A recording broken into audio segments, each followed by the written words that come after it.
É isso aí, amigos. O Verdão está na reta final de preparação para o choque rei desta segunda-feira, que marcará a estreia de Vitor Roque. E se avançarmos para a final, também poderemos ver a estreia do nosso novo camisa 10, Paulinho. Vamos conferir todas as informações deste sábado sobre o Palmeiras. Lembrando que os créditos estarão na descrição. Sem mais demora, bora para o vídeo.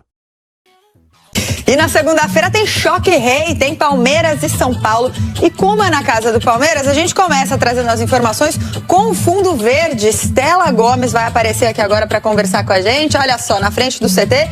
Ontem a Leila deu uma entrevista coletiva bem firme, né, Estela? Traz as informações aí pra gente. Boa tarde. Boa tarde, Gabi. Tudo bem, lindona? É isso mesmo. O caso de racismo sofrido pelo jogador Luigi segue repercutindo aqui na Academia de Futebol. Ontem a Leila Pereira veio dar um pronunciamento aqui no CT, um pouco antes da apresentação do Vitor Roque. Ela falou sobre o caso de racismo, falou também sobre o documento que o Palmeiras enviou à Conmebol pedindo a exclusão do clube do Cerro Porteño, do clube paraguaio, assim como também fez a CBF. E além disso, falou da importância dos clubes brasileiros se unirem, já que somos nós que sofremos muito com casos frequentes de racismo, principalmente em competições feitas pela Conmebol. Então ela falou um pouco sobre isso, a importância dos clubes se unirem para esse feito. Vamos ouvir. Não esqueçam que a Libertadores, nos últimos anos, a hegemonia são de clubes brasileiros. Então nós temos que mostrar essa nossa força também nos bastidores, também direcionando como devem ser os regulamentos, como devem ser as punições. Mas sem dúvida nenhuma é esse o nosso trabalho, tá? Em conjunto, determinarmos regras pesadas que, se forem burladas, os clubes não participarão das competições. Logo depois do pronunciamento da presidente Leila Pereira, ela falou também, ela apresentou, na verdade, o tão esperado camisa 9 pela torcida palmeirense, Vitor Roque, que hoje de manhã fez o terceiro treino dele aqui na Academia de Futebol e pode ser novidade para o jogo de segunda-feira, viu, Gabi? Que além disso, o técnico Abel Ferreira pode ter o retorno do Gustavo Gomes e do lateral esquerdo Piquerez, que retornam de lesão, além do Murilo, zagueiro também, que retorna de suspensão, viu, Gabi? Não há como negar que Palmeiras e São Paulo fazem um dos clássicos mais equilibrados do futebol brasileiro. Pelas contas do Verdão, o tricolor leva vantagem de uma vitória no retrospecto. Já na estimativa são paulina, a vantagem é alviverde, também de uma vitória. Mas a história muda de figura quando o assunto é mata-mata, ou no caso do clássico de segunda-feira, apenas mata. Em duelos eliminatórios, a superioridade do São Paulo é imensa, 17-5, que se estende para o Paulistão, 7-2. Para muitos torcedores, a rivalidade começou a crescer nos anos 40, quando os dois gigantes dividiram praticamente todos os títulos disputados naquela década. E seguiu com várias partidas polêmicas, algumas inclusive repercutem até os dias atuais. A gente vai falar de uma que aconteceu aqui no estádio do Morumbi e valeu pela última rodada do Campeonato Paulista de 1971. Palmeirenses reclamam até hoje da anulação deste gol de Leivinha, que segundo o árbitro Armando Marques, teria tocado com a mão na jogada. O tricolor, que jogava pelo empate, venceu e levantou a taça. Aliás, embora tenham protagonizado mais de 350 clássicos, os rivais fizeram apenas 4 finais diretas, com 3 títulos do tricolor e 1 do Verdão. Na primeira, o São Paulo levantou o Paulista de 1992, após vitória por 2-1. Em 2021, o time do Morumbi saiu de uma fila de 9 anos vencendo por 2-0 e ganhando o estadual. Somos um time muito grande. Somos uma equipe de 20 milhões de pessoas. No ano seguinte, festa verde com a goleada de 4-0 na decisão. Isto é muito emocional, isto é muito do lado da crença e hoje os nossos torcedores foram absolutamente extraordinários, absolutamente importantes. E na Supercopa de 2024, comemoração São Paulina nos pênaltis após empate no tempo normal. Aqui é coração, cara. São Paulo, esse time aí é muito coração. Curiosamente, o tricolor vencendo uma pedra no sapato nesta era vitoriosa do técnico Abel Ferreira à frente do Palmeiras. ele só foi comemorar uma vitória em sua 7ª partida contra o rival. Em 2021, celebrou a vaga palmeirense para a semifinal da Libertadores dentro do Allianz. O passado dá-nos responsabilidade, trabalhamos no presente para que o nosso futuro seja melhor. Mas Abel também sofreu bastante com 2 eliminações seguidas na Copa do Brasil. Em 2022, o Palmeiras vencia por 2-0, diferença que bastava para avançar às quartas de final. Poderia ter aumentado com Rafael Veiga, que isolou a bola na cobrança de pênalti. Logo depois, outro pênalti foi marcado neste lance envolvendo Caleri com auxílio do VAR, contestado até hoje pelos palmeirenses inconformados com a não checagem de um possível impedimento do argentino na origem da jogada. O São Paulo diminuiu, levou a decisão para as penalidades máximas e fez a festa.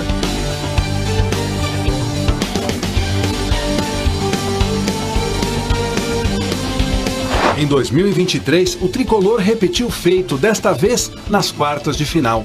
Eliminou o Verdão novamente no Allianz com vitória por 2-1 de virada, 3-1 no placar agregado.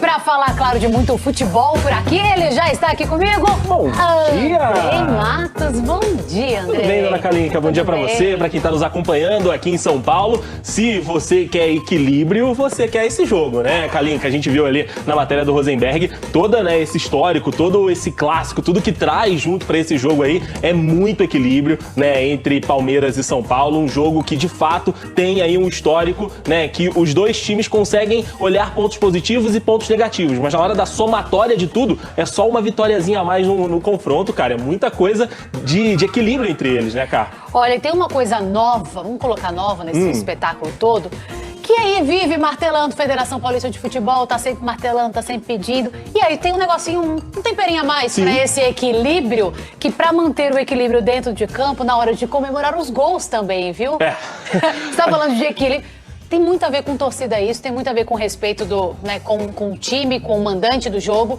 E a ideia da Federação Paulista é pedir realmente esse respeito para não ter aquela famosa voadora nas bandeirinhas. André, o que você acha disso? A gente teve, né, esse fenômeno, né, das voadoras na bandeirinha num clássico, inclusive, diante, né, entre Palmeiras e São Paulo lá no Allianz. O Yuri Alberto do Corinthians também já teve aí a sua participação. Já fez muito. O Luciano é o cara, né, que acabou lançando essa polêmica por aí. Cara, eu acho que a federação e os clubes teriam coisas mais importantes para se preocupar, né, diante aí dentro do campo, dentro do campeonato, questões, né, do jogo e de fora do jogo. Porém, essa semana, né, um presidente de uma das torcidas organizadas do Palmeiras fez um vídeo alertando e ameaçando, falando que se tiver algum tipo, né, de chute, de agressão à bandeirinha do Palmeiras, que essa torcida organizada iria invadir o campo, iria, né, ocupar o campo e sentar ali para evitar que a partida continuasse. Então, por isso até essa recomendação da federação aqui em São Paulo. Eu acho, né, muito ruim para o campeonato, eu acho muito ruim para o jogo que a gente vá com esse clima. Tudo bem, o chute na bandeirinha, ele é desnecessário,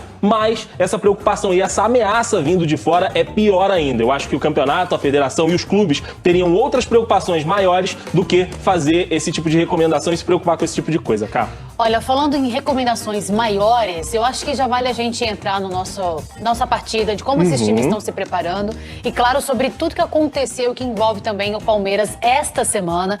A gente vai ver, então, agora a matéria de como esses clubes estão realmente se preparando e depois a gente volta para comentar justamente assuntos importantes que aí sim que a federação devia estar palpitando, deveria estar cobrando. Exato. E a gente está aqui acompanhando, sim, trazendo as últimas informações para você. Se não pegou ainda, a gente está falando sobre casos de racismo, viu? A gente já volta para falar melhor sobre isso.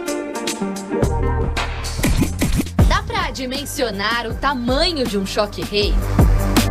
Em um clássico como esse, até o palco do jogo é polêmico. O duelo entre Palmeiras e São Paulo pela semifinal do Paulista será na Arena Alviverde. A gente contra o Palmeiras, contra os estádios sintéticos. Acho que eu, particularmente, falando por mim, é a primeira vez que eu tô começando a jogar no gramado sintético. Na Europa não jogava, na China não tinha. Então... e tô vendo que os jogadores estão sofrendo. Acho que os dois jogos que teve no gramado sintético, esse contra a Portuguesa e contra O Palmeiras eu acabei não jogando muito, então eu vi o que os companheiros, o próprio Alisson que sofreu com o tornozelo dele. Então a gente espera ter gramado, também ter um gramado melhor. Eu já tô acostumado a jogar em gramado sintético. Joguei 2 anos no Atlético e para mim não vai ser novidade. E prefiro um gramado bom, sintético, do que um natural ruim. As opiniões não mudam a realidade. A bola vai rolar no sintético e valendo vaga na final da competição.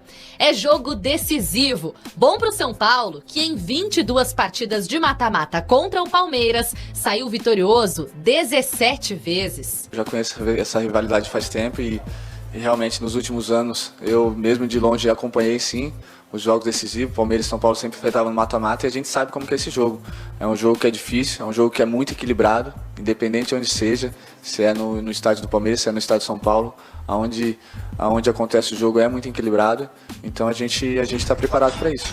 Com Oscar entre os titulares, o São Paulo pode repetir a escalação do último jogo contra o Novo Horizontino pelas quartas de final. Já o Palmeiras deve ter mudanças no time. Gustavo Gomes e Piquerez, recuperados de suas lesões, podem começar jogando. E ele, o tão aguardado camisa 9, Vitor Roque, diz estar pronto para estrear logo no Clássico. Vinha jogando, vinha treinando e pouco a pouco vai entrando no ritmo aqui também.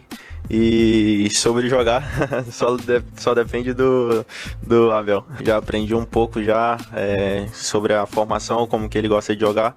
E tenho certeza que vou aprender muito mais com ele. Além do otimismo pela chegada do reforço, o Verdão tem encontrado o seu melhor futebol. Já são 9 jogos sem perder. Mas um clássico como esse não respeita os limites de momentos ou retrospectos. O choque rei é imensurável. Ai, André, já estamos aqui em pé, claro, porque a gente quer essa análise sua agora dos times, do lado tático. Já tá aqui o nosso campinho. Olha eles aí. Só pra falar que bateu uma saudade, porque o Palmeiras e o CT, né, o Centro de Treinamento do Palmeiras de São Paulo, ficam tão pertinhos. Eu lembro, fazia passagem aqui, aí mudava, fazia passagem lá, entrava de um lado pro outro. Espetáculo, né, de jornalista. A Gabi, o Dudu tava cantando aqui, perguntando se ela fez a passagem ali em cima do muro, né, que a gente fala justamente sobre isso também, né. Jogador muito que bom. Sai de São Paulo pra Palmeiras, de Palmeiras pra São Paulo, só pular o muro. A gente espiava, tentava espiar alguma coisa. Lembra do caso do drone que teve também? Os apartamentos que tem próximo. Cara, tem toda essa questão e tudo, enfim, gente. Mas vamos pro jogo. Vamos aqui pro jogo, porque tem muita gente boa nesses dois times e que podem fazer a diferença aí, cara, nesse jogo de hoje, né, nesse jogo da próxima segunda-feira, que vai ser realizado lá no Allianz Parque. Não tem camisa 9 aí não, hein? Não tem camisa 9 aqui, né?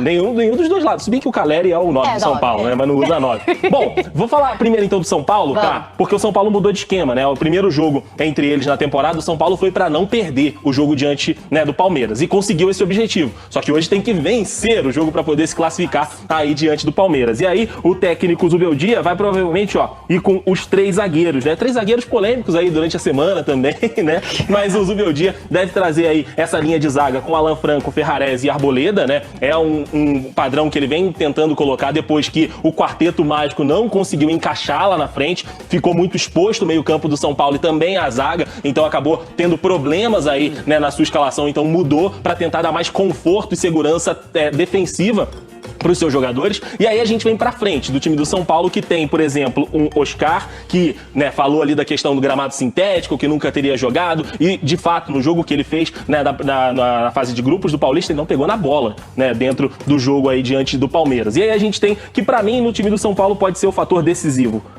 Lucas Moura jogando aqui, né, aberto junto com o Caleri na frente. É quem tá vivendo um grande momento nesse time do São Paulo, é a referência técnica desse time do São Paulo, então a gente tem aí, né, bons jogadores. O Alisson também é outro bom jogador desse meio de campo, o Marco Antônio compondo aqui. A gente tem que ver os laterais, né, o Enzo e o Cédric. O Cédric é a minha dúvida maior, né, nesse time do São Paulo, se ainda tem as condições, se tá 100% preparado. Enfim, é um desafio grande para esse São Paulo. Do outro lado, agora eu quero ver. O lado do Verdão, o lado que não está com o seu camisa 9 aqui de titular pra mim, tá? Eu acho que o Vitor Roque não começa jogando, acho que até por uma questão de grupo mesmo.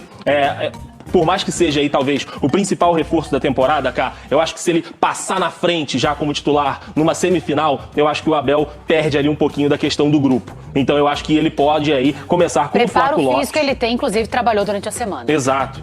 Então acho que ele começa com o Flaco Lopes aqui, né, na sua escalação titular. Abel que vem jogando, né, com 3 jogadores na frente, Facundo, Flaco e o Estevão. E aí eu vou falar do outro lado. Esse garoto é especial, Kalinka. Camisa número 41 aqui do Palmeiras, ele tem um talento gigantesco. Decidiu, a gente falou aqui, enquanto o São Bernardo vai ser um jogo difícil, o São Bernardo fez a segunda melhor campanha, o Estevão falou, deixa eu pôr no bolso esse jogo. E de fato pôs no bolso, fez um jogão de bola. Mas o Palmeiras também tem outros jogadores que podem aí decidir, como por exemplo, o Rafael Veiga. A gente viu ali, né, que ele quando começou a perder pênalti, perdeu vários, mas com bola rolando, eu acho que é uma injustiça ele não ter sido convocado para a seleção brasileira, Kalinka. Tem números espetaculares na temporada, nas últimas temporadas, e o Palmeiras fez uma dupla legal aqui com o Richard Rios e Emiliano Martins. Emiliano chegou esse ano aqui pro time do Palmeiras, botou o Aníbal no banco, colocou também outros jogadores, né, aí no banco, e a volta também do Piquerez é muito importante e o Gustavo Gomes é um líder dentro desse elenco, então de fato vai ser um jogo interessantíssimo no Allianz Parque. Eu sei que você vai me perguntar, quem vai passar? Quanto vai ser? 2-1 pro time do Palmeiras, classifica o Verdão pra final. 2-1 pro Palmeiras? 2-1 Palmeiras, classifica o Verdão na semi do Campeonato Paulista. Vou falar agora sobre Lucas Evangelista. O meio-campista do Red Bull Bragantino vai ou não jogar no Palmeiras? Conversei com gente do Verdão e também do Red Bull para entender a situação. Só para explicar, o jogador havia sido comprado pelo Palmeiras por 4 milhões de euros, mas houve um problema nos exames médicos. A primeira bateria de exames apresentou uma pequena alteração. Conversei com uma pessoa do Red Bull Bragantino que esteve com o Lucas Evangelista nessa sexta-feira. Essa pessoa ouviu do Lucas que ele está absolutamente tranquilo e de que o negócio vai acontecer, até porque a situação é facilmente solucionável. Vai haver uma segunda bateria de exames para que o Lucas Evangelista possa mostrar aos médicos do Palmeiras que tem condições de se transferir para o clube. 4 milhões de euros é o valor do negócio. Já o Red Bull Bragantino, ou melhor, o Palmeiras responde da seguinte maneira, a negociação, abre aspas, a transferência com o Red Bull Bragantino está fechada e o Palmeiras segue otimista em concretizar a contratação do jogador.